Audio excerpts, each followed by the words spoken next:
ان کے عبادت خانوں کو گرانا نہیں ہے، ان کی فصلوں کو برباد نہیں کرنا، ان کی چیزوں اور مال و زر کو نقصان نہیں پہنچانا، ان سے جزیہ لے لینا ہے اور انہیں آزاد چھوڑ دینا ہے۔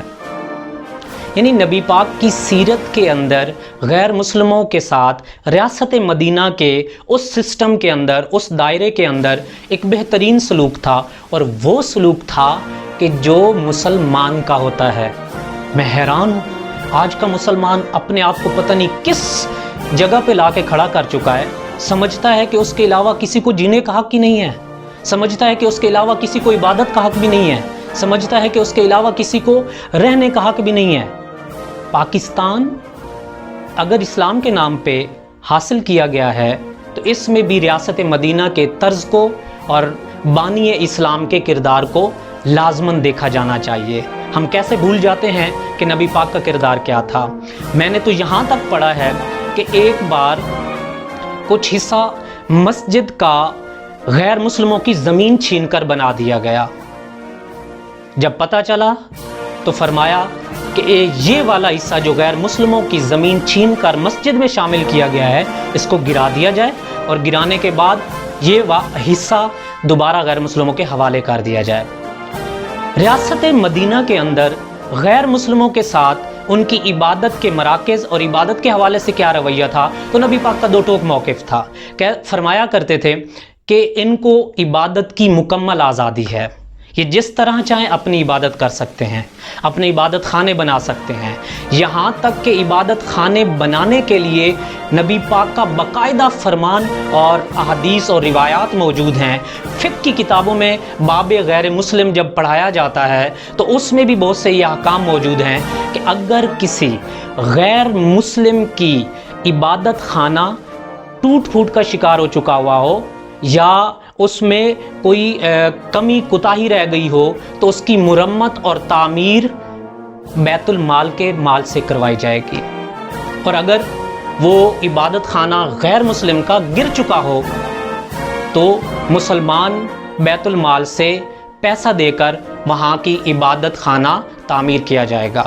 یعنی غیر مسلموں کا اگر ٹوٹ پھوٹ کا شکار ہو تب بھی بیت المال سے پیسے کے ساتھ اس کی مرمت کی جائے گی، اور اگر غیر مسلم کا عبادت خانہ گر چکا ہو تو دوبارہ سے تعمیر کروانے کے لیے بیت المال یعنی مسلمانوں کا جو پیسہ ہوگا وہاں سے اس کے لیے ادا کیا جائے گا، اور غیر مسلموں کو ایک بہترین عبادت خانہ تعمیر کر کے دے دیا جائے گا۔ ریاست مدینہ کے علاوہ خلافت کا جو دور ہے اس میں بھی اسی طرح حضرت عمر کے دور میں ایک غیر مسلم یہودی تھا، بیٹھا ہوا تھا، غریب تھا، فقیر تھا، مانگ رہا تھا۔ حضرت عمر نے حکم دیا کہ اس طرح کے جتنے بھی غریب ہیں ان کو بیت المال سے ان کو عطا کیا جائے اور ان کی زندگی خوشحال کر دی جائے۔ اسی طرح جتنے معبد خانے ہوا کرتے تھے، کلیسا ہوا کرتے تھے، یا اس کے علاوہ غیر مسلموں کی عبادت ہوا کرتی تھی، اس میں حضرت ابوبکر نے وہ بھی ان کے ساتھ تعاون کیا اور ان کے تحفظ کی بات کی، تعمیر کرنے کی بات کی۔ اسی طرح حضرت علی کے دور میں ہے باقاعدہ ایک غیر مسلم کا قتل ہوا تو حضرت علی نے باقاعدہ اس کے قصاص کا اعلان کر دیا، اور جب آپس میں صلح ہوئی تو پھر بھی حضرت علی نے اس سے پوچھا کہ بتاؤ بھائی، اگر آپ کو پریشرائز کر دیا گیا ہے، مسلمانوں کی ریاست کے اندر دبا دیا گیا ہے یا ڈرایا دھمکایا گیا ہے، تب بھی میں قصاص لوں گا؟ تو کہا نہیں، ہماری صلح ہو چکی ہے۔ حضرت عمر بن عبدالعزیز کا زمانہ لے لیا جائے جو کہ سب کے ہاں بڑا متفقہ اور پسندیدہ شخصیت ہیں، ان کے بارے میں کہا جاتا ہے کہ غیر مسلم آئے اور انہوں نے کہا کہ ہماری زمین کا حصہ چھین کر اس پر مسجد بنائی گئی ہے، تو پوری مسجد گرانے کا حکم دے دیا، اور کہا کہ ان کا ایک اور جگہ پہ معبد خانہ تھا وہ چھین لیا گیا، تو کہا کہ ان کا معبد خانہ واپس کرو، اور ان کو باقاعدہ نئے سرے سے تعمیر کر کے دیا گیا، خوبصورت مرمت کر کے دی گئی کہ آپ یہاں پہ اپنی عبادت کر سکتے ہیں۔ ایک زمین چھینی گئی وہ واپس کرا دی گئی، یعنی کہ غیر مسلموں کے ساتھ بہترین سلوک تھا اسلام کے اندر، اور اسلام کا سب سے بڑا دعویٰ بھی یہی ہے، مسلمانوں کا دعویٰ بھی یہی ہے کہ غیر مسلم ہم سے خوش تھے، ہماری ریاست کے اندر خوش تھے، ہم ان کے حقوق ادا کرتے تھے، ہم ان کے بنیادی ضروری حقوق ادا کرتے تھے، ہم ان کے شہری حقوق ادا کرتے تھے۔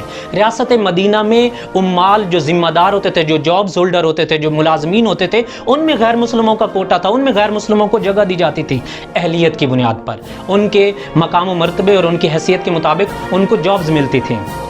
اب آ جاؤ پاکستان کی طرف، تو پاکستان، بانی پاکستان اس کے بارے میں کیا کہتے ہیں، آئین پاکستان اس کے بارے میں کیا کہتا ہے، اور پاکستان کو اس کی ضرورت کیا ہے؟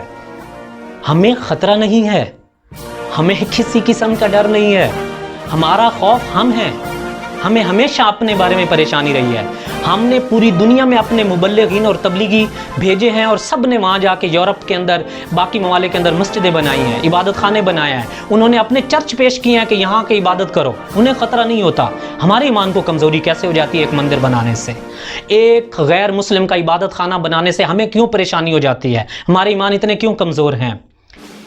آئین پاکستان کی شق آرٹیکل 20 وہ واضح طور پر کہہ رہا ہے، 1973 کا آئین آرٹیکل 20 کہہ رہا ہے کہ آپ اپنی عبادتوں میں آزاد ہیں، سوائے اس کے کہ پاکستان کی سالمیت اور پاکستان کے تحفظ کو کوئی مسئلہ نہ ہو. آپ عبادت کر سکتے ہیں، اپنے اپنے مسلک اور عقیدے کے ساتھ زندہ رہ سکتے ہیں. آپ کو حق ہے کہ اپنے شعار کا اظہار کریں اور اپنے شعار کے ساتھ آپ اپنی عبادات کر سکیں. تو کیا ہندو بھائی ہمارے جو ہیں وہ پاکستانی نہیں ہیں؟ جو پاکستان میں موجود ہیں، پاکستان میں ٹیکس دیتے ہیں. بھائی وہ ٹیکس دیتے ہیں. بعض لوگوں کا اعتراض تھا کہ پاکستان کے بیت المال سے نہ دیا جائے. حلف نامے اٹھا کے دکھائے جا رہے ہیں. کوئی حلف اٹھا رہا ہے، کوئی قسمیں اٹھا رہا ہے کہ ہمارے ٹیکس سے کسی ہندو بھائی کا مندر نہیں بننا چاہیے. او بھائی، تم صرف ٹیکس دیتے ہو، ہندو نہیں دیتا، کرسچن نہیں دیتا، باقی غیر مسلم کمیونٹی نہیں دیتی. وہ ٹیکس دیتے ہیں. جب ٹیکس دیتے ہیں تو پاکستان کے بہترین شہری شمار ہوتے ہیں. ان کا بھی اتنا ہی حق ہے کہ جتنا ہم مسلمانوں کا حق ہے. پاکستان کے اندر پاکستان کے مالک جیسے ریاست مدینہ کے اندر مسلمانوں کے جیسے غیر مسلموں کا حقوق تھے، اسی طرح پاکستان کے اندر غیر مسلموں کے بھی اتنے ہی حقوق ہیں جتنے مسلمانوں کے ہیں. جو مسلمانوں کا مقام و مرتبہ ہے وہی غیر مسلموں کا ہے. جابز میں بھی، رہائش میں بھی، سفر میں بھی، تجارت میں بھی، عبادت میں بھی. اور یہ جو مندر بننے جا رہا ہے یہ آپ کے پیسوں سے نہیں، ریاست پاکستان جو ان سے ٹیکس لیتی ہے اس کے مطابق اس کا مندر بننے جا رہا ہے. اور ہم اس کو خوش آئند سمجھتے ہیں. پاکستان پوری دنیا کے سامنے اپنا مثبت چہرہ دکھا سکتا ہے. اپنے مخالف جو پڑوسی ملک ہے اس کی نسبت وہاں وہ مسجدیں گرا رہے ہیں، وہاں وہ مسائل کھڑے کر رہے ہیں، مسلمانوں کے ساتھ ظلم کر رہے ہیں. اور یہاں پہ کتنا بہترین ہے کہ پوری دنیا کو ہم دکھا رہے ہیں کہ دیکھو اس طرف کہ وہ ہماری مسجدیں گرا رہے ہیں اور مسلمانوں کا قتل عام کر رہے ہیں. اور ہمیں دیکھو کہ ہم پاکستان کے اندر اپنے ہندو بھائیوں کو سینے سے لگا رہے ہیں اور ان کو مندر بنا کے دے رہے ہیں. پوری دنیا کے سامنے پاکستان کی شہرت، پاکستان کا مرتبہ بلند ہو جائے گا. آپ ایک چھوٹے سے گھر میں بیٹھے ہوتے ہیں اور پڑوسیوں کے ساتھ تعلقات اچھے نہ ہوں تو آپ کا گزارا نہیں ہو سکتا. اور آپ کیسے کہہ سکتے ہیں کہ اس جدید دنیا کے اندر پاکستان اکیلا رہ جائے، نہ کوئی تجارت کرے، نہ اس کے ساتھ کوئی امن کے معاہدے کرے، نہ اس کے ساتھ کوئی پڑوسی بیٹھے اچھے طریقے سے، اور نہ ہی دنیا کے باقی ممالک اس کے ساتھ سلام کرنے کے لیے تیار ہوں. آج جدید دنیا ہے. جدید دنیا میں بین الاقوامی تعلقات کی جو تعریف کی جاتی ہے وہ ہے مفادات کی بنیاد پر. اچھا کرو گے اچھا ملے گا، اچھا بیج بو گے اچھی فصل کاٹو گے.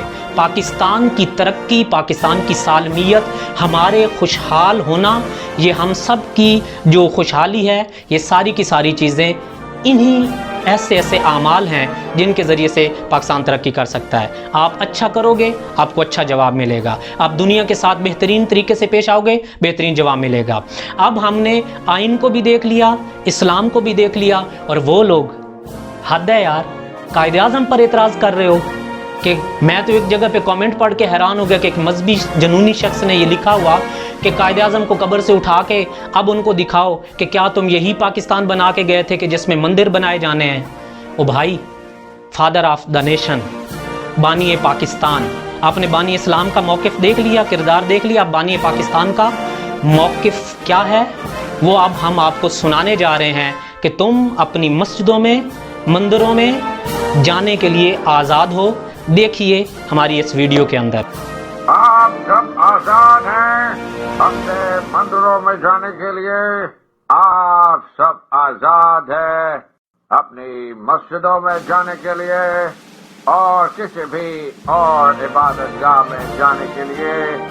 اس مملکت پاکستان میں آپ کا تعلق کسی بھی مذہب، ذات یا عقیدے سے ہو، مملکت کا اس سے کوئی سروکار نہیں. پسند کیجئے اور سچے پاکستانی بنیے، کیونکہ پاکستان کی ترقی ہماری ترقی، پاکستان کی خوشحالی ہماری خوشحالی، پاکستان کی سالمیت ہماری سالمیت ہے.